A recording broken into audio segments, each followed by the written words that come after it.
आवाज मिल रही है सर आप लोगों को? वैसे मैं अपना इंट्रोडक्शन बता दूं थोड़ा। मेरा नाम चंदन कुमार है और मैंने मास्टर ऑफ फैशन मैनेजमेंट किया है national institute of fashion technology से। आवाज सुन पा रहे हैं तो कंफर्म कीजिए एक बार यस बोल के। Yes sir.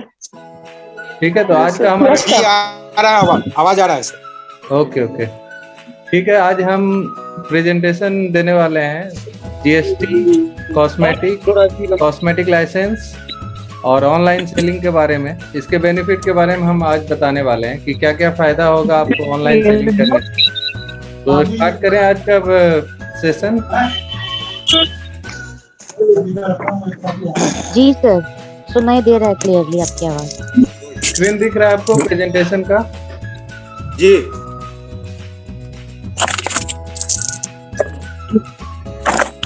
आइए सबसे पहले स्टार्ट करते हैं जीएसटी के बारे में। पहले तो जानना होगा कि जीएसटी है क्या।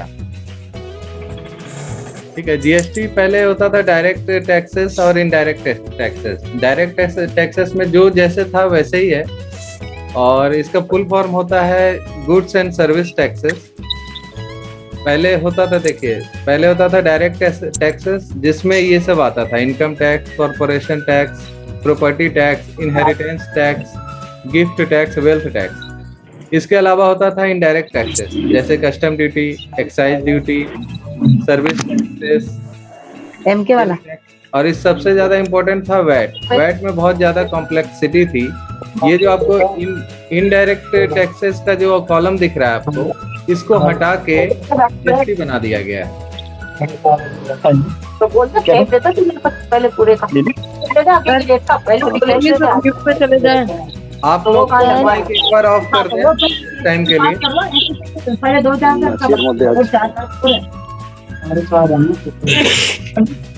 तक सही चलता है मेरे हिसाब से। तो जो हो बोलना माल तो लाख रुपए आइए, बाकी कहाँ से दे दूंगे। क्या प्लीज सब लोग अपना मोबाइल। सबसे पहले जानते हैं कि किसको जीएसटी की जरूरत है। सबसे पहले है कि जिसका टर्नओवर, बिजनेस का टर्नओवर 40 लाख से ऊपर है, उसको जीएसटी की जरूरत पड़ेगी। ये एक केसेस है। कुछ राज्यों में आप देखेंगे कि 20 लाख से ऊपर भी सेल होने पे या टर्नओवर होने पे आपको जीएसटी लेना पड़ता है। जैसे नागालैंड, अरुणाचल प्रदेश, यहाँ पे 20 लाख अगर सेल होता है तो लोग वहाँ के लिए ये बिजनेस ज्यादा है, क्योंकि वहाँ आबादी कम है। तो ये बिजनेस लेवल पे अगर लोग पहुंच रहे हैं तो मतलब अच्छा खासा बिजनेस कर रहे हैं आप, तो उसके अकॉर्डिंग वहाँ पे उनको जीएसटी लेना पड़ता है। रेस्ट ऑफ द स्टेट्स में आपको 40 लाख के बाद जीएसटी लेना पड़ता है। इसके अलावा अगर कोई बिजनेस करना चाहता है इंटर स्टेट, कोई एक स्टेट से दूसरे स्टेट में मतलब बिजनेस करना चाहता है, माल बेचना चाहता है, तो उनको जीएसटी की जरूरत होती है। तीसरा रीजन है कि अगर आप ऑनलाइन सेल करना चाहते हैं, ऑल ओवर इंडिया कहीं भी आप बेचना चाहते हैं ऑनलाइन, चाहे वो 10 रुपए का ही सामान हो, तो भी आपको जीएसटी लेना जरूरी हो जाता है। आइए समझते हैं सबसे पहले कि कितने तरह के जीएसटी होते हैं। जनरली तो जीएसटी हम लोग जानते हैं कि एक ही होता है। जनरली हम लोग समझते हैं, जैसे मान लीजिए किसी भी प्रोडक्ट पे 18% अगर जीएसटी लग रहा है तो उसमें दो पार्ट होते हैं। बेसिकली दो पार्ट ये होते हैं कि एक तो सेंट्रल जीएसटी लेगा ही लेगा, सेंट्रल जीएसटी का लेना तय है। नहीं, मान लीजिए 18% जो जीएसटी होता है उसमें 9% आपका सेंट्रल जीएसटी ले लेगा, सेंट्रल गवर्नमेंट ऑफ इंडिया। उसके बाद लेगा या तो स्टेट लेगा, या तो फिर आपका यूनियन टेरिटरी लेगा। ये 4 तरह के होते हैं। पहला हुआ आपका सेंट्रल जीएसटी, दूसरा हुआ स्टेट जीएसटी, तीसरा हुआ आईजीएसटी, इसको डेस्टिनेशन स्टेट जीएसटी भी बोलते हैं। फोर्थ आपका आ गया यूटी जीएसटी। यूटी जीएसटी का मतलब हुआ यूनियन टेरिटरी का जीएसटी। अगर आप सेम स्टेट में सेल करते हैं कोई भी प्रोडक्ट, मान लीजिए आपने गुजरात में बनाया, गुजरात में ही सेल करना है, तो आपको लगेगा सेंट्रल जीएसटी 9%। अगर 18% का स्लैब है जीएसटी स्लैब, तो 9% सेंट्रल जीएसटी को जाएगा और 9% स्टेट जीएसटी को जाएगा, वो भी गुजरात को। अगर सेम यूनियन टेरिटरी में कर रहे हैं, मान लीजिए दिल्ली में बनता है, दिल्ली में सेंट्रल जीएसटी तो हर जगह लेगा, ठीक है। और जैसा कि दिल्ली यूनियन टेरिटरी है तो वहाँ पे यूनियन टेरिटरी का जीएसटी लगेगा। अगर मान लीजिए माल बनता है गुजरात में, बिकता है उत्तर प्रदेश में, ठीक है, तो IGST का कॉन्सेप्ट आ जाता है। इसमें क्या होता है कि IGST लगेगा। IGST उस राज्य को टैक्स जाता है जिस राज्य में प्रोडक्ट सेल होता है, इसीलिए इसको डेस्टिनेशन स्टेट GST भी बोलते हैं। एक बिल से समझ सकते हैं कि जैसे यहाँ पे 140 रुपीज का बिल बना था, उसके बाद उस पर GST लगता है। पहला 9% सेंट्रल GST तो ले ही लेगा। अगर ये बिल किसी स्टेट का है तो 9% कौन लेगा? स्टेट भी लेगा। आइए प्रोडक्ट के माध्यम से समझते हैं कि कैसे GST पे टैक्स अप्लाई होता है। कोई भी मान लीजिए, जैसे यहाँ पे मान लीजिए कोई एक बिजनेसमैन है, ठीक है, वो प्रोडक्ट 100 रुपया में खरीदता है। 100 रुपया के बाद उसको यहाँ पे GST रेट मान लीजिए 10% रखते हैं, ठीक है। 100 रुपया में प्रोडक्ट खरीदा, उसके बाद 10% उस पर GST लग जाता है। 10% GST लगने के बाद उस प्रोडक्ट का प्राइस हो जाता है 110 रुपया। 110 रुपया में उसका मतलब खरीद उसको 110 रुपया पड़ा उस प्रोडक्ट का। उसके बाद वो 20 रुपीज प्रॉफिट रखेगा, तो इस प्रोडक्ट का प्राइस कितना हो गया? 130।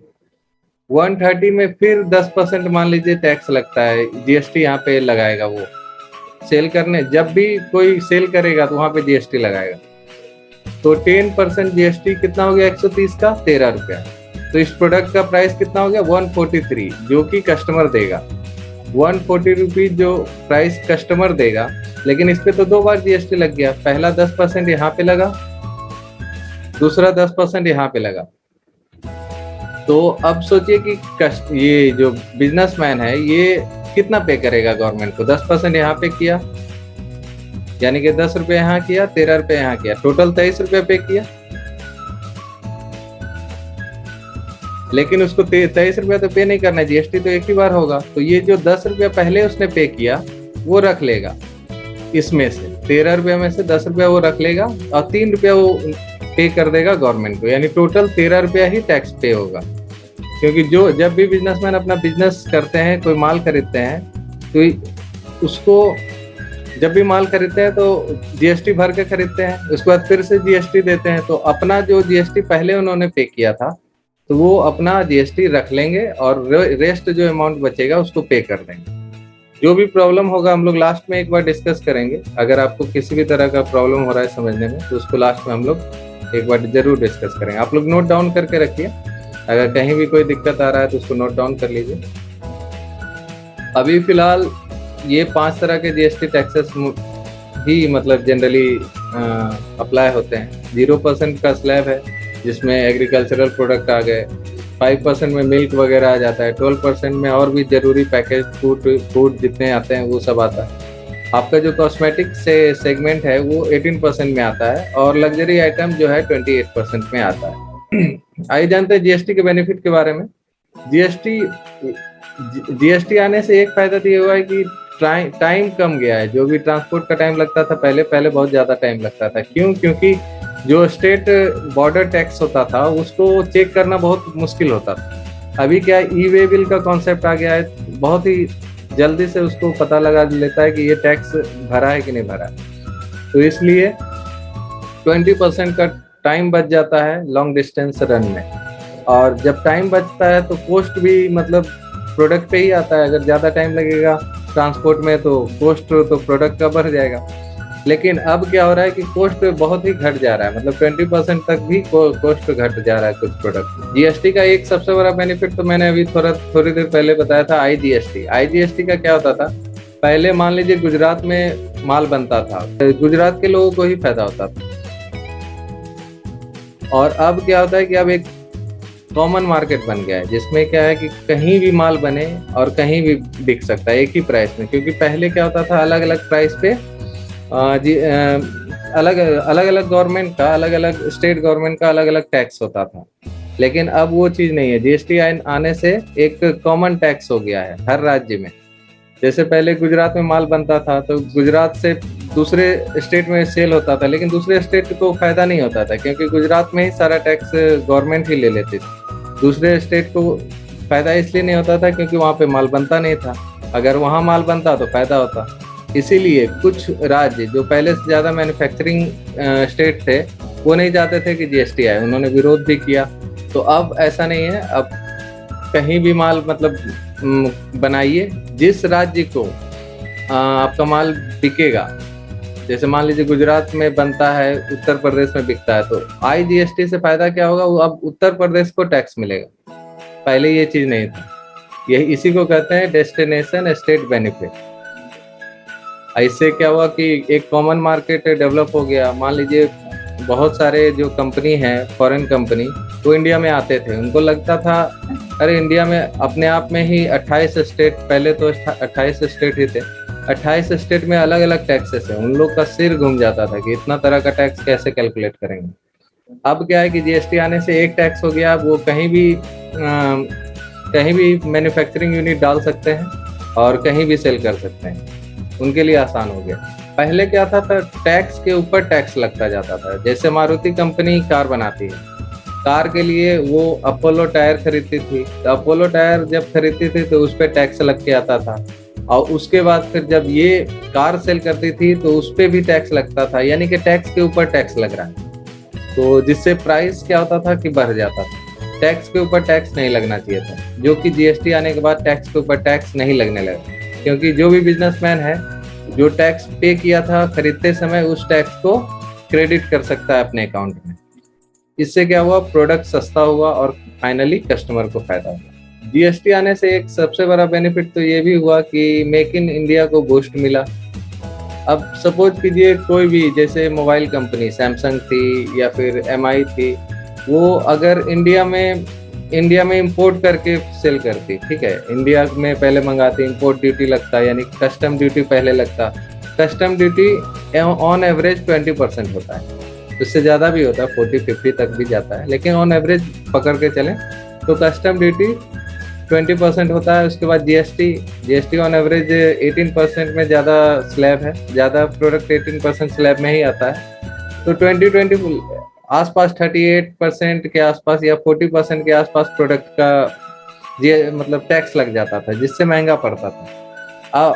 और GST आने से क्या हुआ कि अगर वो प्रोडक्ट इंडिया में बनाते हैं, जैसे सैमसंग का सबसे बड़ा यूनिट इंडिया में बना है, मैन्युफैक्चरिंग यूनिट मोबाइल का, तो और MI भी बना रही है, तो यहाँ पे इंडिया में बनाने से क्या फायदा मिला उनको सिर्फ एक टैक्स देना है, जो कि GST है। कस्टम ड्यूटी से बच गया 20%, तो यहाँ पे नेट बेनिफिट हो गया उनको। इससे क्या हुआ, प्रोडक्ट का प्राइस भी कम हो गया। अगर वो महंगा इंपोर्ट करती, फिर महंगा आता, फिर महंगा बिकता। अगर इंडिया में बन रहा है प्रोडक्ट तो वो सस्ता बिकेगा। क्यों? क्योंकि उस पर एक ही टैक्स लगा है, वो भी GST। और इससे एक बेनिफिट ये भी हुआ कि एम्प्लॉयमेंट बहुत ज़्यादा मिला है, ठीक है। और दूसरे जो टैक्सेस होते थे पहले राज्यों में, अलग अलग राज्यों के अलग अलग टैक्सेस, अब वो भी खत्म हो गया GST के आने से। अब एक ही टैक्स है, किसी भी राज्य में बाय करें, किसी भी राज्य में सेल करें, टैक्स एक ही लगना है, एक ही तरह का टैक्स लगता है। बेनिफिट देखिए, बेनिफिट तो सरकार को बहुत हुआ इससे सरकार का रिवेन्यू बहुत बढ़ा, और ये रिवेन्यू बढ़ने से फायदा तो लोगों का ही है, क्योंकि इसी पैसे से जो सरकार है लोगों की मदद करते हैं। जैसे हेल्थ केयर पे खर्च करती है, एजुकेशन पे खर्च करती है, इंफ्रास्ट्रक्चर पे खर्च करती है, डिफेंस और सिक्योरिटी पे खर्च करती है। अगर गवर्नमेंट के पास पैसा नहीं रहेगा तो डेवलपमेंट कैसे करेंगे? ये तो हुए देश हित की बात, सबका हित है इसमें, सबका बेनिफिट है। लेकिन आपका बेनिफिट क्या है?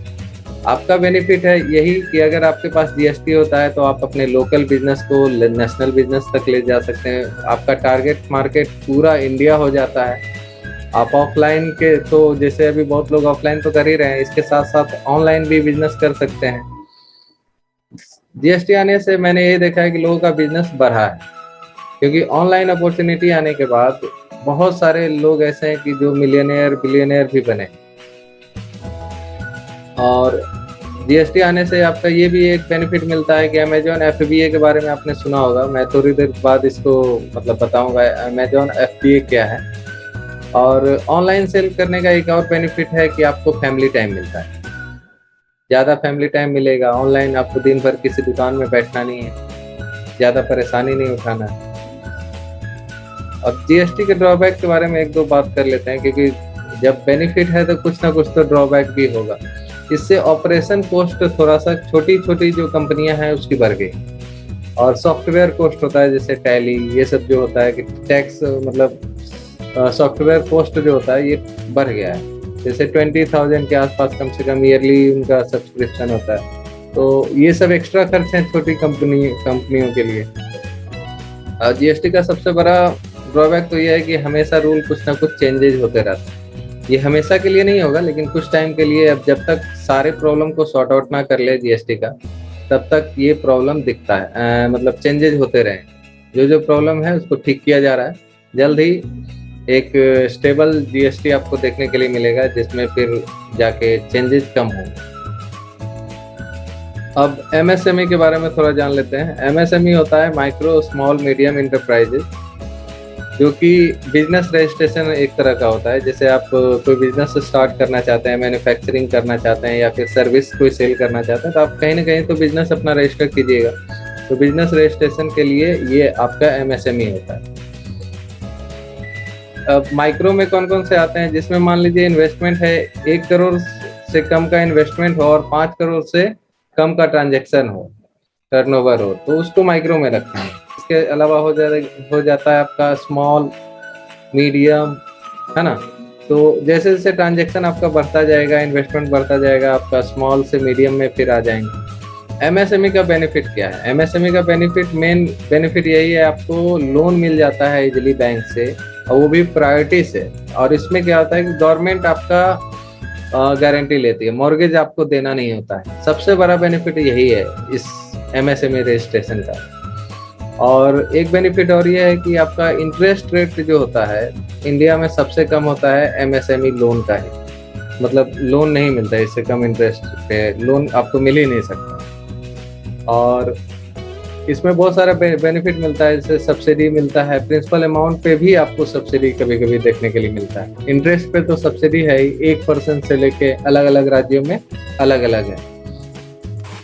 पेमेंट प्रोटेक्शन मिलता है, अगर आप लोन लिए हुए हैं एमएसएमई के लिए तो पेमेंट प्रोटेक्शन आपको मिलता है। Payment protection in the sense, जैसे आपने किसी को माल दिया है, वो पैसे आपको नहीं दे रहा है, तो नियमतः 15 दिन उनको दे देना। अगर वो पैसे नहीं दे रहे हैं तो फिर समझिए कि मतलब बैंक या फिर गवर्नमेंट जो है आपका हेल्प करती है कि उनको पेमेंट रिकवर कराने। अगर जो बंदा आपसे माल लिया है पैसे नहीं दे रहा है, तो 45 दिन तक उसको देने के लिए गवर्नमेंट बोलती है।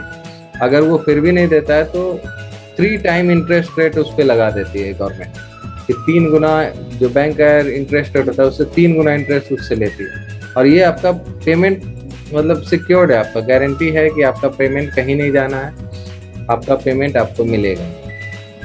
इसके साथ अगर इंटरनेशनल ट्रेड फेयर होता है तो वहाँ पे एमएसएमई रजिस्टर्ड कंपनी को ज़्यादा मौका मिलता है। मतलब पहले वही पार्टिसिपेट करेंगे, उसके बाद अगर बच जाता है तो कोई और करना चाहे तो करेंगे, लेकिन एमएसएमई रजिस्टर्ड कंपनी को पहले मौका मिलता है। इलेक्ट्रिसिटी बिल में आपको रिबेट मिलता है अगर आपके पास एमएसएमई रजिस्ट्रेशन है तो। आईएसओ सर्टिफिकेशन में रिम्बर्समेंट मिलता है। डायरेक्ट टैक्सेस जो होते हैं उसमें आपको कंसेशन मिल जाता है। लेकिन हाँ, एक चीज गवर्नमेंट ने 2021 में ही ये रूल बनाया कि ये सब अगर बेनिफिट लेना है आपको, तो बेनिफिट लेने के लिए आपको जीएसटी होना मैंडेटरी। ये इसी साल से ये रूल आया है, इसके पहले ऐसा कोई रूल नहीं था। लेकिन इससे क्या हुआ कि जीएसटी का एक होता है कि बहुत लोग ऑफलाइन सेल कर रहे हैं, उनको जीएसटी का जरूरत नहीं है, तो उनके लिए एक बर्डन आ जाता है कि जब वो ऑफलाइन सेल कर रहे हैं, विद इन स्टेट सेल कर रहे हैं, अगर उनका टर्नओवर भी 40 लाख से कम है तो वो जीएसटी क्यों ले? वाजिब बात है कि क्यों ले, लेकिन उनको लेना पड़ेगा अगर बेनिफिट ये सब लेना है, क्योंकि ये रूल ही गवर्नमेंट ने चेंज कर दिया है। अब आगे देखिए कब रूल बदलता है या फिर नया रूल आता है, तो फिर उसके बारे में हम लोग आपको अपडेट करेंगे। कॉस्मेटिक लाइसेंस के बारे में जान लेते हैं। बहुत लोग इसको एफडीए भी बोलते हैं। एफडीए बेसिकली ये है नहीं, एफडीए का मतलब होता है फूड एंड ड्रग एडमिनिस्ट्रेशन। ये गवर्नमेंट ऑफ इंडिया के अंदर आता है, जिसमें अगर कोई कॉस्मेटिक लाइसेंस लेना चाहे तो स्टार्टिंग में क्या लेना जरूरी है? स्टार्टिंग में इसलिए मेरे ख्याल से लेना जरूरी नहीं है, क्योंकि इसका जो मतलब प्रोसेस है बहुत टफ है लेने के लिए। प्रोसेस टफ है, उसके बाद फिर बहुत सारा खर्चा हो जाता है। जो स्टार्ट में बिजनेस जो छोटे छोटे बिजनेस स्टार्ट करते हैं वो इसको मतलब उनके लिए काफ़ी ये महंगा हो जाता है। आइए जानते हैं क्या क्या रिक्वायरमेंट होता है कॉस्मेटिक लाइसेंस लेने के लिए। आप लेना चाहें तो बेशक ले सकते हैं इसको, बहुत ही मतलब थोड़ा प्रोसेस में टाइम लगता है लेकिन ये आपको मिल जाता है। इसके लिए पहला रिक्वायरमेंट है आपका जो फैक्ट्री होना चाहिए इंडस्ट्रियल एरिया में होना चाहिए, और कहने को है कि 500 स्क्वायर फीट से लेके 10,000 स्क्वायर फीट का आपका एरिया होना चाहिए वो, और वो भी इंडस्ट्रियल एरिया में, ये ध्यान रखिएगा। लेकिन जो 500 स्क्वायर फीट का जो जनरली यहाँ पे लिखा हुआ है, लेकिन ये इस पे जनरली नहीं पास होता है। कम से कम 2000 स्क्वायर फीट पे मैंने देखा है कि 2000 स्क्वायर फीट कम से कम होना चाहिए, क्योंकि 7-8 अलग अलग तरह के उसमें रूम बनते हैं, चैम्बर बनते हैं, इसलिए। फिर उसके अलावा आपके पास होना चाहिए फैक्ट्री एरिया ब्लूप्रिंट, कि आपका मतलब फैक्ट्री में क्या क्या मतलब नक्शा उसका जो होता है फैक्ट्री का कैसा होगा, कहाँ पे कौन सा रूम होगा, कहाँ पे कौन सा आपका रिसर्च लैब होगा, तो ये सब चीज़ें। इसके अलावा आपको ज़रूरत पड़ेंगे 2 केमिस्ट की। आपके कंपनी में 2 केमिस्ट हमेशा होना चाहिए, या तो बी फार्मा हो या तो बीटेक कॉस्मेटिक किया हुआ हो। और इसके जो आपका बिल्डिंग बनेगा उसका वॉल क्लीनेबल होना चाहिए, उसको धोने लायक होना चाहिए, समझिए, क्लीन करना आसान होना चाहिए। और ये टीन शेड वाला रिकमेंडेड नहीं होता है, ये कम्प्लीटली छत वाला होना चाहिए। फिर पॉल्यूशन वाला एनओसी आपको लेना पड़ेगा। इसके अलावा अगर लोन भी आप अप्लाई करना चाहते हैं तो प्रोजेक्ट रिपोर्ट भी आपको देना पड़ेगा, और लोन नहीं भी अगर अप्लाई करना चाहते हैं फिर भी प्रोजेक्ट रिपोर्ट तो बनाना ही पड़ेगा आपको। और उसके बाद लीज डीड या फिर रेंट एग्रीमेंट जिसको बोलते हैं वो होना चाहिए। इसके अलावा जीएसटी सर्टिफिकेट होना चाहिए। फिर यही सब 1-2 चीज़ें हैं जो आपके पास होना चाहिए। नेक्स्ट में आते हैं कि कॉस्मेटिक क्या है। पहले 4, 5, 6 या 8 क्वेश्चन जो है जनरली लोगों ने मुझसे भी पूछा है कि कॉस्मेटिक है क्या। कोई भी प्रोडक्ट अगर आप शरीर पे रब करते हैं, पोर करते हैं या स्प्रे करते हैं, ये सब चीज़ें अगर मतलब नहाने का हो या फिर स्प्रे हो या फिर कुछ भी हो जो आपका आउटर बॉडी पे आपका लगता है, तो उसको कॉस्मेटिक के अंदर रखा गया है। दूसरा है कि कॉस्मेटिक लाइसेंस का वैलिडिटी कितना होता है, तो ये 3 साल तक होता है। 3 साल के लिए ही आपको लाइसेंस मिलता है। उसके बाद आप चाहें तो रिन्यू करा सकते हैं या फिर आप चाहें तो बंद भी करा सकते हैं। ये एक क्वेश्चन है कि is important cosmetic regulated in India. Imported जो कॉस्मेटिक होते हैं क्या वो रेगुलेटेड होते हैं, उन पर किसी तरह का प्रोविजन देखभाल होता है कि हाँ भाई किस जो क्वालिटी आ रहा है कैसा आ रहा है, वो होता है कि नहीं, रेगुलेशन होता है कि? तो इसमें हाँ होता है। ये एक्ट है 1940 और रूल 1945 के अंदर ये प्रोविजन होता है कि इसमें रेगुलेशन होता है, रेगुलेट किया जाता है इम्पोर्टेड कॉस्मेटिक। एक क्वेश्चन ये है कि क्यों मतलब रेगुलेशन क्यों चाहिए। यही इसीलिए ना कि मतलब कंज्यूमर जो भी प्रोडक्ट को यूज करें उनको किसी भी तरह की हार्म ना हो। नेक्स्ट क्वेश्चन है can we get a copy of drug and cosmetic act 1940 and 1945 rule. तो अगर आप लेना चाहें कॉपी तो आप जाके CDSCO वेबसाइट है, वहाँ पे जाके आप इसको डाउनलोड कर सकते हैं। फॉर्म 42 क्या है। फॉर्म 42 एक एप्लीकेशन है जो कि आपको grant of registration certificate of import of cosmetic, जो भी आपको कॉस्मेटिक इंपोर्ट करते हैं उनके लिए फॉर्म 42 आता है। आपको कहाँ पे सबमिट करना चाहिए, कहाँ पे अप्लाई करना चाहिए इंपोर्ट कॉस्मेटिक इंपोर्ट लाइसेंस के लिए, तो ये आपका एड्रेस है, यहाँ पे आप जाके अप्लाई कर सकते हैं। ये गवर्नमेंट बॉडी है, आप central drug standard control organisation, ये जो बॉडी है न्यू दिल्ली में है। आप वहाँ जाके विजिट कर सकते हैं, वहाँ जाके समझ सकते हैं। आप चाहें तो ऑनलाइन भी अप्लाई कर सकते हैं, वेबसाइट पे ऑनलाइन भी मतलब दिया हुआ है। अब ये देखिए बहुत सारे अलग अलग तरह के FDA लाइसेंस में बहुत सारे लाइसेंस होते हैं, जैसे जितने भी तरह के हैं। कोई में होम्योपैथिक ड्रग बनाना चाहता है या फिर कोई एलोपैथिक ड्रग बनाना चाहता है, उनको भी ये सब चीज़ें अप्लाई करनी पड़ती है, लाइसेंस लेना पड़ता है, तब जाके वो ये सब चीज़ें बना सकते हैं। कोई भी केमिकल चीज़ें उनके लिए उनको लाइसेंस लेना पड़ता है। अब कॉस्मेटिक का क्या है, 31 फॉर्म है वो आपको फिल करना होता है। 31 फॉर्म ही आपका कॉस्मेटिक के लिए आता है। और अगर कॉस्मेटिक लोन लेना चाह रहे हैं तो फिर 31A भी आपको फिल करना पड़ता है। और फी बहुत ज़्यादा नहीं है, 10,000 के अंदर, ये ऑन एवरेज 10,000 के आसपास फी है। लेकिन अगर आप अप्लाई करते हैं, आपको अगर खुद से अप्लाई करेंगे तो बहुत मुश्किल होता है, इसलिए बहुत सारे कंपनीज हैं जो कि आपके बिहाफ में इसको अप्लाई करते हैं। जैसे लीगल रास्ता एक कंपनी है जो अपना प्राइस रखे हुए कंसल्टेशन फी है उनका कि वो आपके बिहाफ में अप्लाई करेंगे और 70,000 वो अपना चार्ज लेते हैं। इसके अलावा जो भी गवर्नमेंट फी है वो तो लेंगे ही लेंगे। और एक बहुत सारा लोगों का क्वेश्चन होता है कि अगर मान लीजिए किसी तरह का प्रॉब्लम आ जाता है कस्टमर को तो फिर क्या करेंगे, जेल हो जाएगा या फिर क्या, मतलब क्या हो सकता है फाइनली। लोगों को लगता है कि जेल हो जाएगा। जनरली देखिए कोई भी मतलब कॉस्मेटिक क्या, आप लोग तो जनरली सोप बनाते हैं, सोप लगाएगा मैक्सिमम क्या होगा, ईचिंग इफेक्ट आएगा या फिर रैशेस आ जाएंगे, कोई मर नहीं जाएगा, इतना तो पक्का है।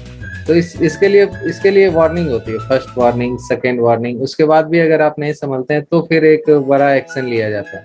तो फर्स्ट वार्निंग में आपको मैक्सिमम 1 साल का जेल हो सकता है, और जो कि ज़्यादा है, लेकिन जेल जनरली करते नहीं, 1,000 का फाइन लगाते हैं, 1,000 का फाइन लगा के छोड़ देते हैं। सेकेंड टाइम भी इसी तरीके से 2 साल का जेल हो सकता है, या फिर आप फाइन भर दीजिए 2,000 रुपये तो आपको फिर छोड़ दिया जाता है। लेकिन अगर थर्ड टाइम में होगा तो फिर आपको पक्का कुछ ना कुछ बड़ा एक्शन आप पे लिया जाएगा। इसलिए अगर आपका बिजनेस अभी छोटा है तो आप ऐसे भी स्टार्ट कर सकते हैं, ज़रूरी नहीं कि आप कॉस्मेटिक लाइसेंस लें। अगर आपका बिजनेस जैसे जैसे ग्रो होता है तो आप इसको रजिस्टर करवा लीजिए। बिजनेस ग्रो होगा तो फिर इसको रजिस्टर कराने में कोई दिक्कत नहीं, क्योंकि इसमें इन्वेस्टमेंट है, कम से कम 1 लाख से तो ज़्यादा ही इन्वेस्टमेंट आपको लग जाएगा। इसके अलावा आप जो भी जगह लेते हैं उसका इन्वेस्टमेंट अलग आएगा। इसमें बहुत सारा इन्वेस्टमेंट है, अगर आप सोच समझ के ही लेना हो, अगर आपका बिजनेस चलता है तभी आप इसको लें। स्टार्टिंग में इसको मेरे हिसाब से ना लें। अगर कोई तरह का दिक्कत भी आता है, किसी को कंप्लेन भी बनता है, तो आप पे बहुत ज़्यादा प्रॉब्लम नहीं आने वाला। ये तो हो गया। अब ऑनलाइन के बारे में थोड़ा सा जान लें। 5 मिनट में मैं आपको ऑनलाइन के बारे में बता देता हूँ। ऑनलाइन मतलब सेल करने के बेनिफिट क्या होते हैं। ये अमेजोन को ध्यान में रखते हुए ये प्रेजेंटेशन बनाया गया है। ऑनलाइन सेल करने का फ़ायदा ये होता है कि आपको ऑर्डर 24 घंटे आते हैं, कोई भी कभी भी ऑर्डर कर सकता है ऐप के इस्तेमाल से। उसके अलावा ये एक्स्ट्रा बेनिफिट ये है कि अगर आप ऑफलाइन सेल करते हैं तो आप बहुत ही छोटे से जगह पे सेल करते हैं। छोटे से जगह पे मतलब हुआ कि आप एक शहर में ही सेल करते हैं, और अगर आप ऑनलाइन में आते हैं तो आपके लिए टारगेट मार्केट पूरा भर के ऑल ओवर इंडिया हो जाता है। और इसको स्टार्ट करने में बहुत ही कम पैसे लगते हैं। ऑनलाइन में आपको मतलब दुकान खोलने का जो दुकान का में खर्च आता है वो सब तो नहीं लगता है, आपको घर से भी स्टार्ट कर सकते हैं। अगर आप ऑफलाइन स्टार्ट करते हैं कोई भी बिजनेस तो आपको बहुत सारे खर्च होते हैं। मॉल में सब तो जगह मिलती भी नहीं, अगर मिल भी जाती है तो बहुत ही महंगा मतलब रिटेल स्पेस होता है, बहुत ज़्यादा किराया होता है, सिक्योरिटी मनी इसमें जमा करनी पड़ती है। इसके अलावा अगर फिर मिल भी जाती है, आपको जगह मिल भी गई तो आपको बहुत सारा खर्चा आएगा, जैसे ऑपरेटिंग कॉस्ट, इलेक्ट्रिसिटी। कल भी ऐसे दिन भर आफत में जाए। क्वेश्चन पे हम लोग थोड़ी देर बाद आएंगे मैम, ठीक है। तो पहले अभी ये एक बार समझ लेते हैं, क्वेश्चन 1 बाय 1 मतलब हम लोग डील करेंगे, ठीक है। तो जैसे अगर आपको शॉप मिल भी जाता है तो बहुत महंगा मिलेगा, इसके अलावा और भी खर्च होते हैं, जो कि मेंटेनेंस हुआ, इलेक्ट्रिसिटी हुआ, फिर स्टाफ में खर्चा बहुत सारा आता है, ठीक है। बेनिफिट तो ये है कि आपको घर में फैमिली टाइम मिल जाता है। आप घर से बिजनेस करते हैं ऑनलाइन तो आपको बहुत सारा टाइम मिलता है घर में फैमिली को देने के लिए। फैमिली के साथ आउटिंग पे भी जा सकते हैं, क्योंकि आपका ऑनलाइन बिजनेस तो ऑर्डर तो आता ही रहता है, तो आप कहीं भी हैं ऑर्डर आता रहेगा आपको। डिस्पैच के लिए आपको आदमी रखना होगा, या कुछ करना चाहें तो आप घर जाके आराम से डिस्पैच कर सकते हैं। ऑफिस का इसमें टेंशन नहीं होता है कि डेली ऑफिस जाना ही जाना है। आप अगर 10 दिन ऑफिस नहीं भी गए, मतलब ये तो जनरली लोग घर से ही करते हैं, वर्क फ्रॉम होम, तो अगर 10 दिन ऑफिस अगर ना जाएं या फिर दुकान ना जाएं तो आपका इनकम बंद हो जाता है। लेकिन अगर आप ऑनलाइन करते हैं तो आपका हर दिन मतलब कहीं घर में ही रहना है आपको, या फिर बाहर भी जाना है तो भी आपका बिजनेस चालू रहता है। अमेजॉन FBA का ये कॉन्सेप्ट है, जिसमें क्या होता है कि आपको प्रोडक्ट सिर्फ अमेजॉन को दे देना होता है, ठीक है। आप एक बार प्रोडक्ट दे दीजिए, अमेजोन आपके बिहाफ में पैक करता है, उसको शिप करता है कस्टमर को, उसके बाद पेमेंट भी वही लेता है और आपको फिर जाके लास्ट में आपको पे आउट दे देता है, बेनिफिट दे देता है कि जितना भी बेनिफिट होगा आपको मिल जाता है। स्टार्ट करने के लिए आपको सिर्फ ये सब डिटेल चाहिए, जीएसटी चाहिए, पैन कार्ड चाहिए, बैंक अकाउंट चाहिए, ईमेल आईडी, फ़ोन नंबर, और ब्रांड रजिस्ट्रेशन अगर करना चाहें तो कर सकते हैं, नहीं करना चाहें तो जेनरिक प्रोडक्ट में भी आप अपना प्रोडक्ट को बेच सकते हैं। लेकिन ब्रांड रजिस्ट्रेशन से फ़ायदा ये मिलता है कि आपका प्रोडक्ट को रिकॉग्निशन मिलता है, धीरे धीरे उसका ब्रांडिंग हो जाता है। जैसे मान लीजिए आज लक्स साबुन है, आपको हर कोई जानता है लक्स, लेकिन शुरू में तो कोई नहीं जानता था। आज दुकान जाता है, बोलता है मुझे लक्स साबुन दो, है ना। तो ऐसे ही अगर आपका कोई है मतलब प्रोडक्ट नेम, तो इन फ्यूचर आपको बेनिफिट मिलता है। प्रोडक्ट कैसे क्रिएट किया जाता है, इसके लिए लिस्टिंग होता है। प्रोडक्ट लिस्टिंग पहले करना होगा, लिस्टिंग करने के बाद आप उसको लाइव कर दीजिए प्रोडक्ट। चलिए, अब ये तो हो गया हमारा पार्ट रजिस्ट्रेशन का कंप्लीट हमारे साइड से। किसी का कोई क्वेश्चन है तो आप बताएं। प्रोडक्ट लिस्टिंग कैसे करेंगे सर? एक सेकेंड जरा वेट कीजिएगा। हाँ, आप अपना चाहे तो सवाल पूछ सकते हैं वन बाय। प्रोडक्ट लिस्टिंग कैसे करेंगे सर अमेजोन पर? प्रोडक्ट लिस्टिंग बहुत ही आसान होता है। उसमें आप अमेजोन, जैसे ही आपका अकाउंट क्रिएट होता है ना, अकाउंट क्रिएट होने के बाद आपको प्रोडक्ट लिस्टिंग का ऑप्शन आता है। आप प्रोडक्ट उसका इमेज, सबसे पहले इमेज आपको बढ़िया उसमें खींच के डालें। इमेज के बाद आजकल क्या है कि प्रोडक्ट लिस्टिंग में देखेंगे कि आप वीडियो भी मतलब लोग डाल रहे हैं। वीडियो डालने से क्या होता है कि मतलब 3D व्यू मिलता है आपके प्रोडक्ट का, और वो सेल करने में मदद करता है। तो वो भी डालें, वीडियो भी डालें।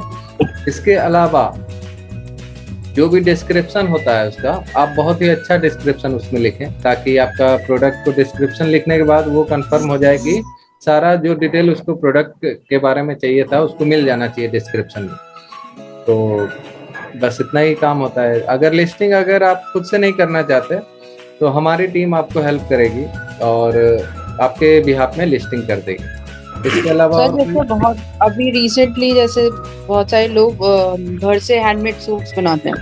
इन दैट केस जैसे कहीं पे ट्रेडिंग करना है ऑनलाइन, तो उसमें कुछ लाइसेंस की रिक्वायरमेंट है उसमें? देखिए, मैंने अभी कॉस्मेटिक लाइसेंस के लिए भी बताया था आपको। आप घर में बना रहे हैं प्रोडक्ट? हाँ। स्टार्टिंग में देखिए, मेरी बात माने तो स्टार्टिंग में नहीं लें। इसलिए नहीं लें क्योंकि देखिए उसमें बहुत ज़्यादा खर्च है, और उतना ज़्यादा जो क्राइटेरिया मांगती है ना गवर्नमेंट, क्राइटेरिया फुलफिल करना ही मतलब स्मॉल प्लेयर के लिए बहुत ही टफ है। 2000 स्क्वायर का आपको एरिया कम से कम, और वो भी इंडस्ट्रियल एरिया में, तो ये थोड़ा मुश्किल हो जाता है। इसके अलावा आपको और भी खर्चा बहुत सारा है जो कि आपको लगेंगे। और इसके अलावा भी 6 महीने तक लगते हैं टाइम। मतलब ऐसा नहीं कि आज चाहेंगे आप अप्लाई करेंगे आपको आज मिल जाएगा। 6 महीने के आसपास लग जाता है ये टोटल सुनेंगे। तो जैसे डिफरेंट वेबसाइट्स होती है, जैसे मीशो ले लो या आप ट्रेड इंडिया ले लो या एक्सपोर्टर इंडिया ले लो, यहाँ पे यदि लिस्टिंग करनी है, यहाँ पे सेलिंग करनी है, तो उसके लिए लाइसेंस की रिक्वायरमेंट है? वहाँ पे देखिए आपको 2 तरह का लाइसेंस लेना पड़ेगा, जो कि हम लोग आपको प्रोवाइड करा देंगे। पहला हुआ MSME। MSME आपको अलाउ करता है कि आप मैन्युफैक्चरिंग कर सकते हैं स्मॉल लेवल पे, ठीक है। जैसे ही आपका 40 लाख जब तक आप सेल नहीं पहुंचते हैं, तब तक आपको मतलब अगर आप लोकली सेल कर रहे हैं, मतलब अपने कॉन्टैक्ट में या फिर विद इन अ स्टेट, तो आपको 40 लाख तक फ्री है, आपको GST भी नहीं चाहिए। लेकिन अगर आप ऑनलाइन सेल करने का सोच रहे हैं, ऑनलाइन ऑर्डर लेने का सोच रहे हैं, जैसे ही ऑनलाइन आया या इंटर स्टेट आया या फिर 40 लाख से आपका टर्नओवर ऊपर हुआ, तो आपको एक GST लगेगा। GST और MSME के साथ आप अपने बिजनेस को आगे बढ़ा सकते हैं। GST रजिस्ट्रेशन इज डन, मगर MSME नहीं और मुझे लिस्टिंग करनी है मीशो या कहीं पे, हाँ। तो उसमें MSME मैंडेटरी है? नहीं, MSME मैंडेटरी नहीं है। वो आपके लिए अच्छा है कि अगर आप प्रोडक्ट में लिखेंगे आपका MSME रजिस्ट्रेशन नंबर है, तो उसका अच्छा इम्पैक्ट पड़ता है ना। ओके, तो ये भी ट्रस्ट बिल्ड होता है। तो एमएसएमई रखना चाहिए इस मेरे हिसाब से। इसमें कोई ज्यादा खर्च भी नहीं आता है, 400-500 रुपया में तो आपको एमएसएमई कोई भी कंसल्टेंट बना देता है, हमारे तरफ से भी अच्छा ठीक है। कोई ओके सर, मतलब बन जाता है इजीली बन जाता है वो। उसके लिए पैन कार्ड और आधार कार्ड की जरूरत होती है। Okay sir. Sir hello sir, hello जी बोलिए। हेलो सर, हाँ बोल रहा हूँ सर। हाँ यस सर, मेरे पास जीएसटी भी है और एमएसएमई सर्टिफिकेट भी है, क्योंकि हम कलकत्ता से बोल रहे हैं। एमएसएमई का मैं वहाँ पर पूरा जान पहचान है, सब कुछ है।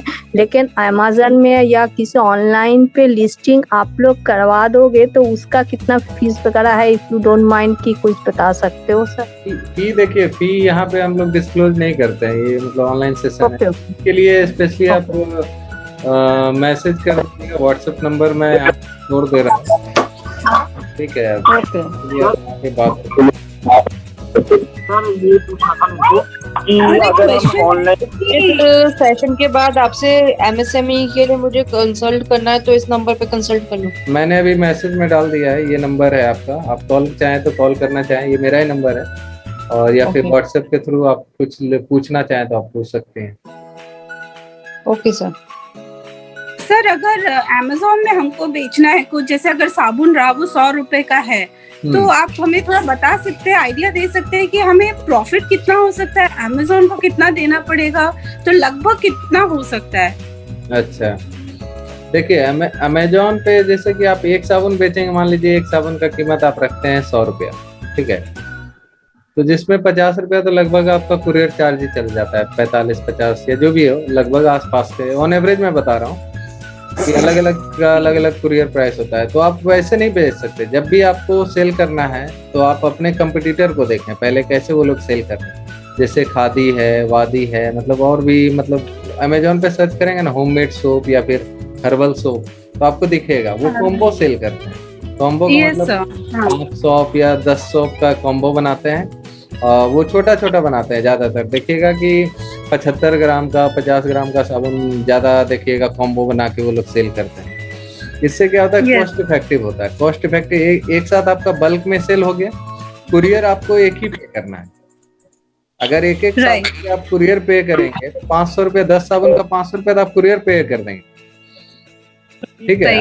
अगर आप एक साथ 10 साबुन बेचते हैं तो उसमें कुरियर कॉस्ट मैक्सिमम कितना आएगा, 100 रुपया आएगा। यस सर, इससे ज्यादा तो नहीं आना चाहिए। हाँ ठीक है। तो और क्या क्वेश्चन था आपका मिठू जी? ये कितना प्रॉफिट हो जाएगा उसमें, मतलब अमेज़न को देने के बाद भी मतलब कुछ बचेगा हमारे पास, या वो ऑलमोस्ट लॉस में जाता है? मैंने आपको मतलब जवाब तो दे ही दिया है कि अगर आप कॉम्बो सेल करेंगे, कोई भी देखिए, कोई भी घाटा लगा के तो सेल नहीं करता है बिजनेसमैन, है ना। हाँ सर। कॉम्बो अगर आप सेल करते हैं तो आप अपना मार्जिन रख लीजिए। जैसे मान लीजिए आप 400 रुपया का कॉम्बो बनाते हैं, ठीक है। उसमें 100 रुपया मान लीजिए कुरियर चार्ज है, ठीक है। और 100 रुपया कुरियर चार्ज है, और मान लीजिए मुझे तो पता नहीं है एग्जैक्ट कि सोप के लिए कितना वो लोग चार्ज करते हैं, 5% करते हैं या 10% करते हैं, ठीक है। मान लीजिए 10% करते हैं, ठीक है। तो 400 का 10% कितना हो गया, 40 रुपया। तो 40 रुपया वो भी चार्ज कर लेंगे आपका ये क्या कहते हैं, कमीशन। अमेज़न कमीशन चार्ज कर लेगी, या 50 रुपया चार्ज कर लेगी, ऐसे समझिए 12% के हिसाब से, ठीक है। तो 150 रुपया तो आपको ऐसे निकल गया। 50 रुपया वो और 100 रुपया कुरियर चार्ज पकड़ लेते हैं। 150 रुपया तो आपका ऐसे ही माइनस हो गया 400 रुपया। अब 250 रुपया है आपको, ठीक है। 250 रुपया आपको पे आउट होगा। अब 250 रुपया में जैसे 250 रुपया में आपको क्या बचेगा, आप कम से कम उसमें 200 रुपया का मैक्सिमम आप सामान देंगे, उसमें पोस्टिंग होता है ना। अगर आप 200 का देंगे, 150 का देंगे, वो तो डिपेंड करेगा आपको, मतलब कैसा आप कॉम्बो बना रहे हैं, ठीक है। तो उसके अकॉर्डिंग आप मतलब पहले आप अपना कॉस्टिंग निकाल लें, आपका कॉस्टिंग कितना होता है। उसके बाद अमेज़न आपसे कितना पैसा ले रही है वो देख लें, उसके बाद प्राइस डिसाइड करें। Okay sir. और अगर जैसे आती है तो आपको ओके सर, अगर जैसे अभी ये फूड मटेरियल हो गया, जैसे फूड का जैसे हो गया, सॉल्ट हो गया या ऑयल हो गया, ऐसे कुछ, तो वो ब्रांडेड चीजें जो बेचते हैं उसमें कैसे रहता है सर? वो देखिए ग्रोसरी में आता है, ठीक है, ये हाँ। हो गया ये सब, इसमें बहुत ही कम मार्जिन लेते हैं वो लोग, ठीक है। वो सब ज्यादातर होता है FBA के थ्रू, जैसे जो भी है, मतलब इसमें क्या है कि 20 रुपया का नमक है, अगर उसको बेचेगा आदमी तो उसमें ज्यादा मतलब कुरियर कॉस्ट ही ज्यादा आ जाएगा, ठीक है। टाटा Yes, नमक 20-22 रुपया का आता है, कुरियर कॉस्ट बहुत हो जाएगा। इसलिए वो लोग क्या करती है कि वो FBA में करती है। FBA का मतलब हुआ वो प्रोडक्ट अपने वेयर हाउस में रखती है और वहीं से सेल करती है, वहीं से भेजती है। अच्छा सर, ओके, हाँ। Thank you sir. Sir FBA से अलावा MFN भी है अमेजोन में। आपका आवाज थोड़ा सा लो है, बोलिए क्या नाम है आपका? मेरा नाम लिलित है। अच्छा, और सर अमेजोन में FBA से अलावा MFN भी है, मर्चेंट फुलफिलमेंट। जब ऑर्डर आता है आप आपका स्टोर से भेजते हैं। आप थोड़ा सा जोर से बोलिए, मुझे थोड़ा कम सुनाई पड़ रहा है, सॉरी। FBA से अलावा MFN भी है अमेजोन में जी। So which is better to do, FBA और MFN? फुल फॉर्म बोलेंगे, मैं समझ नहीं पा रहा है। BA तो समझ गया, उसके अलावा जो बोल रहे हैं आप? Sir I will message. Like Amazon में सेल करने के लिए कुरियर चार्जेस हमें बेयर करने पड़ते हैं, राइट? जी जो भेजता है, जी। पिकअप अमेजोन कराता है। हाँ, अब कुरियर चार्जेस जैसे इसमें क्या होता है कि आप खुद से भी आप से मतलब कुरियर चार्जेस दो तरह का होते हैं। अमेजोन आपको एक प्रोवाइड कराता है, ठीक है, जो कि जिसके लिए वो चार्ज करेगा। अगर आप चाहते हैं कि अमेजोन का कुरियर चार्जेस फैसिलिटी मैं नहीं लूँ, अगर आप मेट्रोपॉलिटन में रहते हैं तो वहाँ पे क्या है कि आपको बहुत सारे कुरियर सर्विसेज मिल जाते हैं और उससे कम रेट में मिल जाते हैं। तो सिप लाइट करके ऐसा वेबसाइट है, मतलब और भी बहुत सारा कुरियर सर्विसेज प्रोवाइड करा है। सिप लाइट से भी आप ट्राई करेंगे, सिप लाइट ट्राई कीजिए गूगल पे, तो आपको दिखेगा हर प्रोडक्ट का आपको हर मतलब वेट के अकॉर्डिंग अलग अलग प्राइस, अलग अलग कुरियर ऑप्शन आपको दिखाएगा। वहाँ जो सस्ता है आप उसको पिक करके आप अपना कुरियर से भी भेज सकते हैं। जरूरी नहीं है कि हम अमेजोन का कुरियर सर्विस यूज करें। ओके। तो सर ऑनलाइन सेलिंग के लिए ट्रेडमार्क लेना जरूरी है? ट्रेडमार्क कुछ चीजों में तो जरूरी है, लेकिन अगर आप ट्रेडमार्क नहीं लेते हैं, ठीक है, आपका प्रोडक्ट क्या है, पॉइंट ये है, उसके अकॉर्डिंग। सर कॉस्मेटिक्स में है, कॉस्मेटिक के लिए देखिए ट्रेडमार्क अगर आप ही सोचिए ऐसे कि मतलब अगर आप अमेजोन पे जाते हैं, कोई बिना नाम वाला ट्रेडमार्क क्या होता है, बेसिकली नाम होता है। बिना नाम वाला प्रोडक्ट आप खरीदना चाहेंगे क्या?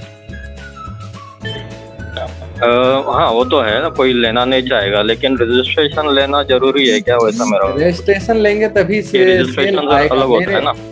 देखिए इसमें क्या होता है, ट्रस्ट होता है। अगर आपके पास नाम ही नहीं है प्रोडक्ट का, कोई क्यों मतलब विश्वास करेगा आपके प्रोडक्ट में? जब आपको खुद विश्वास नहीं है आपके प्रोडक्ट में, तो मतलब कोई भी नहीं करेगा आपके प्रोडक्ट में। ये बहुत ही कॉस्मेटिक होता है, बहुत मतलब सेंसिटिव चीज होता है। इसमें आपको जब नाम होना ही चाहिए, जैसे खिलौना है, ठीक है, अगर टॉयज वगैरह है तो उसमें नाम का कोई ज्यादा जरूरत नहीं है, ठीक है। वो जेनरिक प्रोडक्ट में सेल कर सकते हैं, आप भी कर सकते हैं सेल, लेकिन आपका सेल होगा नहीं मेरे अकॉर्डिंग। बिना नाम का प्रोडक्ट कोई लेना नहीं चाहता है, खास करके स्किन केयर का प्रोडक्ट कोई नहीं। सर अगर हम किसी शॉप पे अपना सोप रख के सेल करते हैं तो शॉपकीपर को कितना परसेंटेज जाएगा? वो आप डिसाइड करेंगे। मान लीजिए जो भी आप MRP डिसाइड करते हैं, जैसे मान लीजिए एक शॉप आप बनाती हैं, उसका MRP 50 रुपया डिसाइड करती हैं, तो वो आप डिसाइड करेंगे शॉपकीपर को कितना देना है, 5 रुपया देना है या 10 रुपया देना है या 15 रुपया देना है। एक बात हमेशा ध्यान में रखिए, बेचने वाला होता है शॉपकीपर। आप उसको जितना ज्यादा मार्जिन देंगे, वो आपका प्रोडक्ट उतना ज्यादा पुश करेगा, जबरदस्ती कस्टमर को दे देगा। आप एक बार ट्राई कीजिए ऐसे कर। ओके, है ना? Thank you sir. और सर पैकिंग के अगर MRP प्रिंट करना है तो क्या क्या डॉक्यूमेंट्स के मैंडेटरी है? जैसे MSME और GST से हो जाएगा या फिर और कुछ लगेगा हमें? स्टार्टिंग में आपको कुछ भी जरूरत नहीं है। MSME आप ले लीजिए, GST ले लीजिए, और पैकिंग के लिए अभी फिलहाल और कुछ नहीं लिया। ISO लेना चाहिए, लेकिन ISO तब लेंगे आप जब आपका थोड़ा बिजनेस रन करने लगे। यानी फिर प्रिंट कर सकते हैं हम लोग एमआरपी, है ना? प्रिंट कर सकते हैं, आपको अपना वो MSME रजिस्ट्रेशन वगैरह नंबर ये सब भी प्रिंट कर दीजिए, उस पर MRP आप प्रिंट कर सकते हैं। Okay okay, thank you.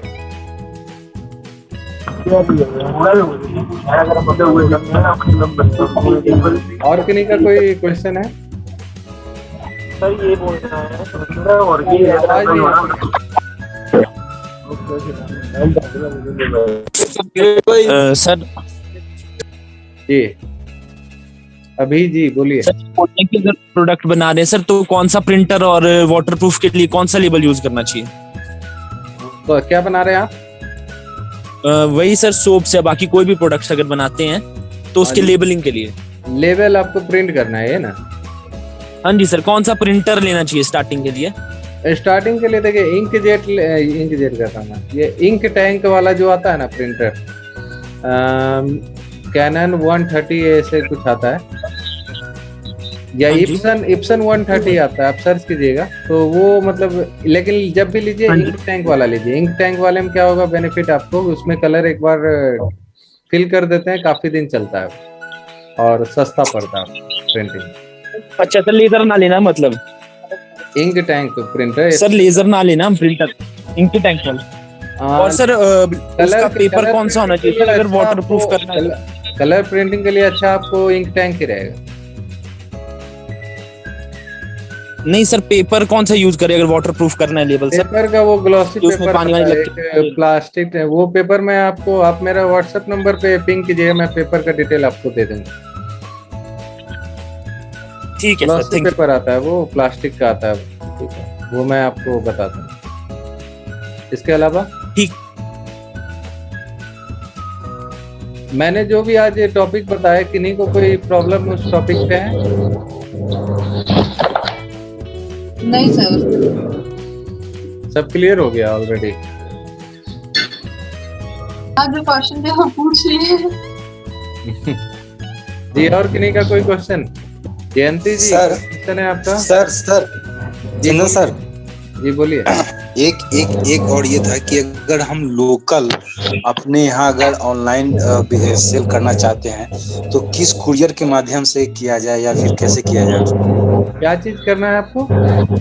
अगर मान लें कि हम लोकल में अपने स्टेट में ही अगर ऑनलाइन हम बेचना चाहते हैं शॉप को, तो उसको किस कुरियर के माध्यम से उसको ऑनलाइन अवेलेबल कराया जाएगा प्रोडक्ट? कुरियर देखिए एक सर्विस होता है जो ऑर्डर आने के बाद आपका प्रोडक्ट को डिस्पैच करता है, मतलब आपके जो आपका बायर है वहां तक पहुंचाता है। ऑर्डर आपको देगा यही सब, फ्लिपकार्ट, अमेजॉन, ये सब, मीशो, ये सब आपको ऑर्डर देगा, वहाँ पे आपको रजिस्टर करना पड़ेगा। अच्छा, इसी पर करना पड़ेगा रजिस्टर? हाँ, हमारी टीम आपको हेल्प करेगी। आप नंबर नोट कर लीजिएगा जो भी मैंने दिया है, वहाँ से आप कांटेक्ट कीजिए, आपको सारा मतलब प्रॉब्लम जो भी है आपको ऑनलाइन रिलेटेड सब कुछ क्लियर कर दिया जाएगा।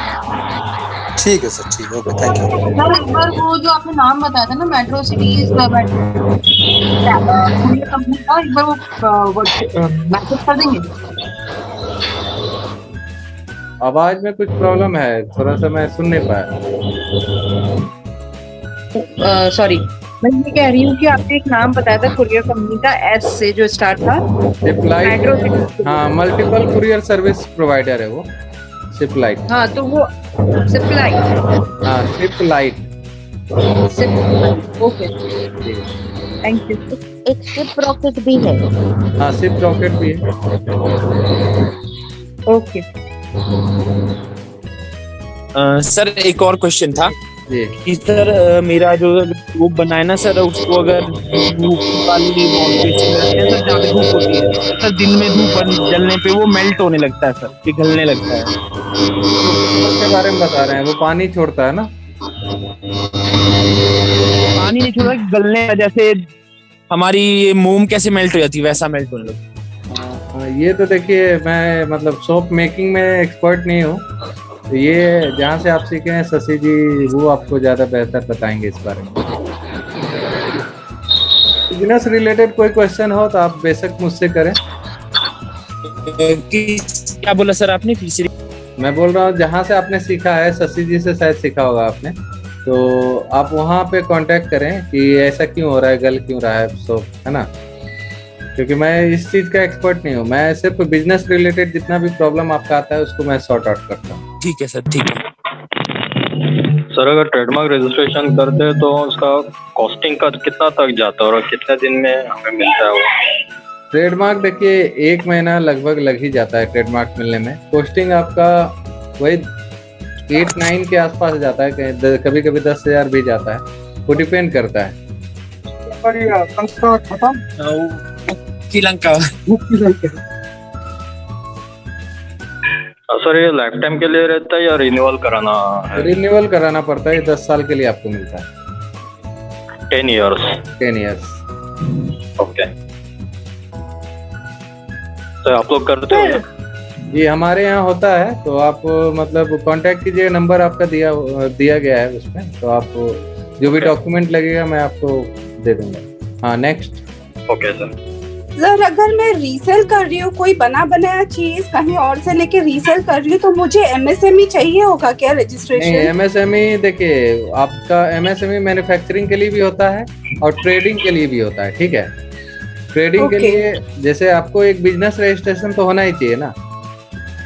यस सर, हाँ हाँ। या तो मैन्युफैक्चरिंग है आपका या तो आप ट्रेडिंग कर रही हैं। ट्रेडिंग के लिए भी तो एमएसएमई एक अच्छा, ये चीज है कि आपका एक बिजनेस रजिस्टर्ड हो गया है, तो बिजनेस रजिस्टर्ड हो गया तो आप बिजनेस कर सकती हैं। एमएसएमई आप लेना जरूरी नहीं है, लेकिन लेना चाहिए। ओके। अच्छा, मुझे लगा कि खाली अगर हम प्रोड्यूस मतलब कुछ बना रहे हैं और बेच रहे हैं तभी जरूरत है, क्योंकि वो एक हम स्टार्ट कर रहे हैं बिजनेस। एमएसएमई का 2 पार्ट होता है, एक तो प्रोडक्ट वाला पार्ट होता है जो मैन्युफैक्चरिंग होता है, और एक होता है सर्विस पार्ट। सर्विस पार्ट में क्या है, जो जैसे कोई माल खरीद के बेचता है तो ये एक तरह का सर्विस माना गया है। सर्विस, आप माल खरीद के बेच रहे हैं तो आपको सर्विस के अंदर रजिस्ट्रेशन उसमें होता है एमएसएमई के थ्रू। ओके, ठीक है, okay, thank you sir. Sir एक और बात पूछनी थी कि सर जब हम था एमएसएमई में रजिस्टर करने का, तो सर उसमें एक क्लास आप पूछता है कि किस क्लास में आप मतलब डील करते हो, तो सोप मेकिंग के लिए सर वो कौन सा सेक्शन हुआ, कौन सी क्लास होती है सर जो हमको वो मेंशन आता है? सोप जो रजिस्ट्रेशन होता है ना, क्लास 3 कॉस्मेटिक क्लास 3 में आता है। ठीक है सर। एमएसएमई सर्टिफिकेट के लिए कुछ मिनिमम इन्वेस्टमेंट की रिक्वायरमेंट है कि इतना तो आपका होना ही चाहिए इन्वेस्टमेंट? नहीं, एमएसएमई के लिए वो रिक्वायरमेंट नहीं है। एमएसएमई सिर्फ रिक्वायरमेंट है कि आपके पास आधार कार्ड होना चाहिए, आपके पास पैन कार्ड होना चाहिए, बस आप ले सकते हैं। और ये भी कुछ ड्यूरेशन के लिए वैलिड होता है? नहीं, इसका ड्यूरेशन नहीं है, अभी डिसाइडेड नहीं है। Okay, thank you. और कोई क्वेश्चन है किन्हीं के मन में? हाँ जी सर, हाँ मेरा एक क्वेश्चन है। एक्सक्यूज मी जी, शर्मा जी बोलिए। हाँ, मेरा एक क्वेश्चन है कि एमएसएमई के अलावा कौन कौन से लाइसेंस लेने जरूरी होते हैं इसके लिए, क्योंकि मैंने अभी ज्वाइन किया है, इसलिए आप प्लीज बताएंगे। अच्छा, लाइसेंस में देखिए ज्यादा जरूरत शुरुआत में नहीं है। एमएसएमई आप ले लीजिए, और अगर ऑनलाइन सेल करना चाहते हैं या इंटर स्टेट सेल करना चाहते हैं तो आप जीएसटी ले लीजिए। ये 2 चीज के साथ आप स्टार्ट कर सकते हैं। इसके अलावा कॉस्मेटिक लाइसेंस होता है जो कि बहुत महंगा होता है। स्टार्टिंग में लेने के लिए मैं रेकमेंड नहीं करूंगा। अगर आप लेना चाहते हैं तो फिर भी आप ले सकते हैं। अगर आपके पास कहाँ से मिलेगा, वो मिलेगा कहाँ से? वो मैं आपको डिटेल दे दूंगा व्हाट्सएप पे, आप मुझे व्हाट्सएप पे कांटेक्ट कीजिए। Okay, thank you sir. मैंने ऑलरेडी पूरा प्रेजेंटेशन में ये चीजें बताया कि कहाँ मिलेगा। ये प्रेजेंटेशन का कॉपी भी मैं आप लोगों को यहाँ पे दे दूंगा, ठीक है, तो आप यहाँ से ले लीजिए। Okay, thank you sir, thank you sir. जी, और कोई है जिनको कुछ पूछना हो, या फिर इसको एंड करें यहाँ पे? सर आपको कांटेक्ट ये स्वभूमि इसके इसमें करना है सर, नंबर ठीक है, आपको कांटेक्ट आपने बोला ना मैसेज करिएगा, तो वो इसी आपके स्वभूमि वाले नंबर पे ही करना है सर? हाँ, यही नंबर पे मुझे कांटेक्ट कर सकते हैं जो मैंने दिया है, 9811911187। हेलो। हाँ जी, रिपीट कीजिएगा। मनीषा जी बोल रहे हैं? हाँ जी। जी बोलिए। आपका व्हाट्सएप नंबर किसमें हमें ज्वाइन करना है? मैं व्हाट्सएप लिंक इसी ग्रुप पे दे दूंगा, है ना? अच्छा, ठीक। या फिर आप किसी ग्रुप में होंगे ना, सुमित जी और शशि जी वाले? हाँ जी, क्योंकि मेरा बीच में छूट गया है, सो ये रिकॉर्डिंग मुझे वापस सुनना है। मैं उस ग्रुप पे भी जो है मतलब प्रेजेंटेशन और रिकॉर्डिंग, आपका रिकॉर्डिंग लिंक आपको दे दूंगा। हाँ जी, thank you so much, thank you. और किन्हीं का कोई क्वेश्चन है मैम? यस सर, बताइए। हेलो जी बोलिए। सर, एमएसएमई रजिस्ट्रेशन के बाद अगर ट्रेडमार्क रजिस्टर करवाते हैं तो कुछ डिस्काउंट मिलता है क्या? ट्रेडमार्क रजिस्ट्रेशन में कुछ ना कुछ छूट मिलता है, रिलैक्सेशन है। सिर्फ ट्रेडमार्क में ही नहीं, आईएसओ सर्टिफिकेशन और भी बहुत सारी चीजें में छूट मिलता है, डिस्काउंट मिलता है। सर। जी सही बोल रहे हैं। सर कितना तक मिलता है वैसे? वो तो डिपेंड करेगा कि मतलब कंपनी कौन सा है आपका, एलएलपी है या फिर आप अपने नाम के अंदर रजिस्टर करा रहे हैं, उस पर डिपेंड करता है ये सब चीजें। सर यूट्यूब पे देखा था मैंने वीडियो, उसमें ही बताया था। आप मुझे व्हाट्सएप पे कांटेक्ट कीजिएगा, मैं आपको डिटेल दे दूंगा, ठीक है? Okay, thank you. और किन्हीं का सर जी एक क्वेश्चन था, जैसे कोई ऑर्डर मिलता है, इफ मान लो 2000, 3000 या 5000 पीसेस का, उस केस में सर्टिफिकेट होना, मतलब रजिस्ट्रेशन होना, लाइसेंस होना नीडेड है? नहीं, ऐसा कोई जरूरी नहीं।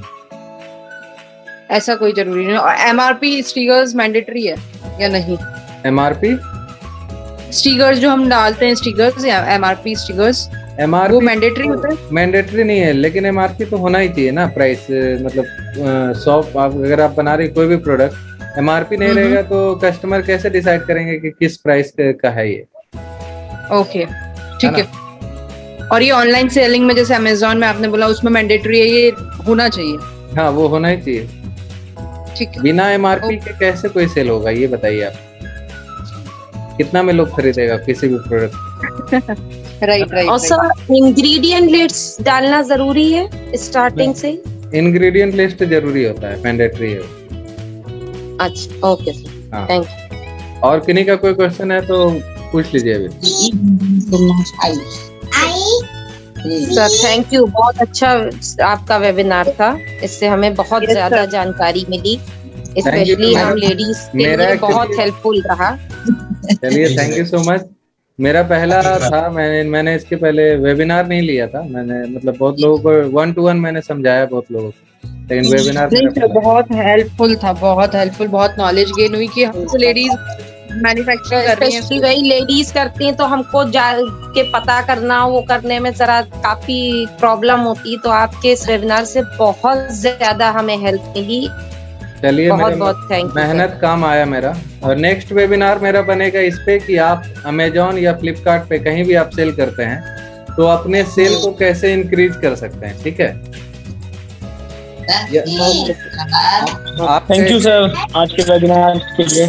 हाँ, आप अपने प्रोडक्ट अपने जो सेलर अकाउंट में 1 लाख रुपया पर डे कैसे सेल कर सकते हैं, इस पे मेरा होगा, ठीक है? Next webinar.